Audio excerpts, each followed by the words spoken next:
Hi guys. So today's video is going to be a book review and then primarily a spoilery chat for The Wicked King by Holly Black. This is the sequel to the book Cruel Prince, and while I enjoyed Cruel Prince, I wasn't wowed by it, not because I thought there was anything drastically wrong with the book, it just wasn't 100% my thing, whereas this one I kind of devoured. The first book follows our main character named Jude, who is immortal and has been raised in the fairy land, and she is very much looked down upon because the fairy are immortal and they look down upon her for being mortal. She faces a lot of harassment and bullying, but she kind of has to try and overcome that while also trying to fit in with this very cruel, morbid world. The relationships are morbid. Everybody seems to be constantly trying to attain power, and Jude isn't necessarily an exception. The first half of Cruel Prince, I wasn't sure I was going to really like the book that much. It took me a while to get into because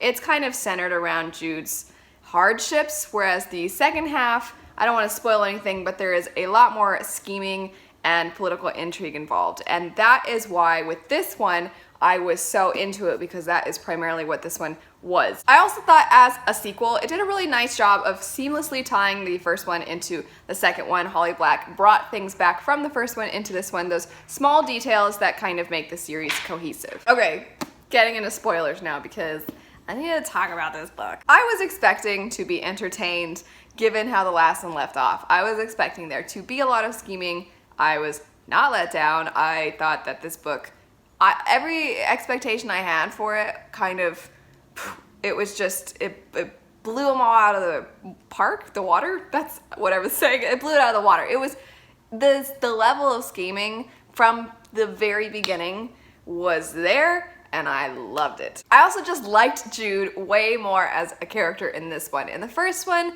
she was fine, but I feel like I was kind of along for the ride. I didn't really root for her, and I know she's not the most likable character anyway. She is quite hardened through all the bad experiences she's gone through, and in the first one, she's a little bit foolish also.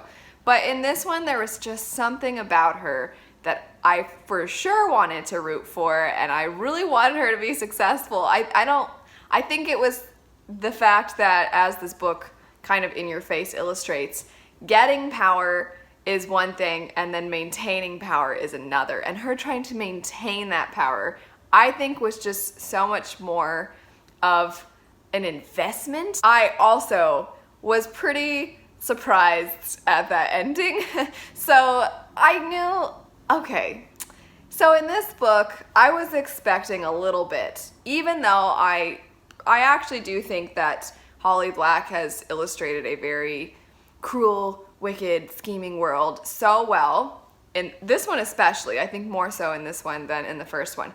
Even though she's done that, I was still expecting Carden to go down the redemption arc road and he would realize his wrongs, and then him and Jude would fall in love and they would somehow both have power. I thought that's for sure what was gonna happen, and it definitely seemed like that's where it was headed.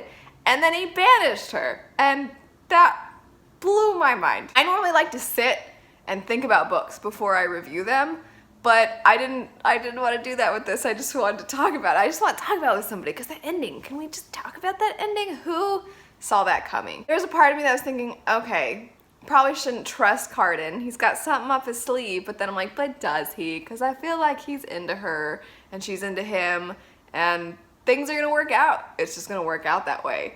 And then he banishes her, and there's a part of me that's wondering, oh, did he do it to keep her safe? Because that's what she's done with Oak. She's done that very same thing, essentially. She hasn't banished him, but she's provided an outlet where he can be safer. And so I'm thinking maybe that's kind of what Carden's doing. He just doesn't want to see her get hurt again or whatever. But then that's the thing. I'm like, whatever. No, that can't be it, because he's a sneaky guy. And I just don't think that Carden's got Jude's best interests in mind. I kind of think he just did it to screw with her, because he could have let her die. He didn't have to make all those deals to bring her back. So I think he, whether it's healthy or not, I think he does like having her around. He doesn't want her to be dead, and he has this weird way of caring about her.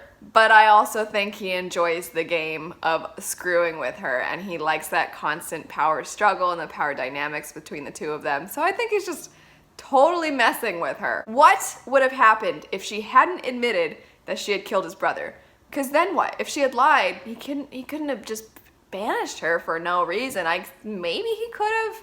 Maybe. She finally trusted him. Ugh, she finally trusted him. Because that's kind of what we're set up on. I feel like Holly Black just twisted that trope, twisted that cliche of, oh, if you just trust the person and open your heart up to them, then everything will be better. And Jude is thinking that throughout the story. So secretly you're kind of thinking that throughout the story.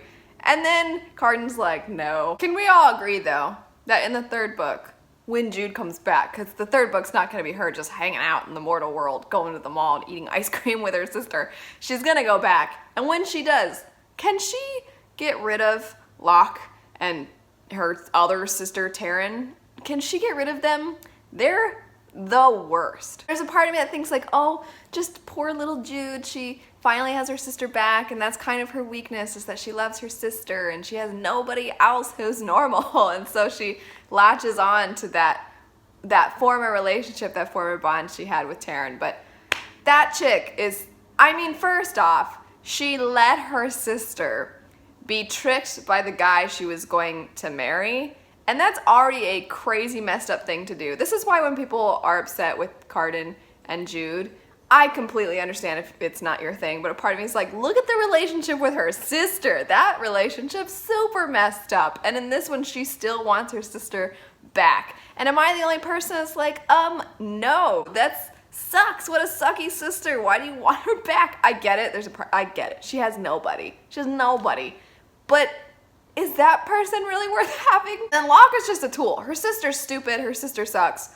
Locke's just a tool. Do we need that guy around for anything? Nobody likes that guy. Carden doesn't like him. Maddox doesn't like him. Jude doesn't like him. Only her stupid twin likes him. And she sucks anyway. So let's just get rid of both of them. I do want Maddox to stay around though. He is too conniving to get rid of. He's just too fascinating and interesting. Anyway, I really enjoyed this book. And for those of you that also liked it, let me know your thoughts. And if you had freak out moments, or if you also couldn't put it down, or what your thoughts were just in general. Anyway, thanks so much for watching. I hope you have a great rest of your day. I hope you enjoyed this book, and I'll see you all later. Bye.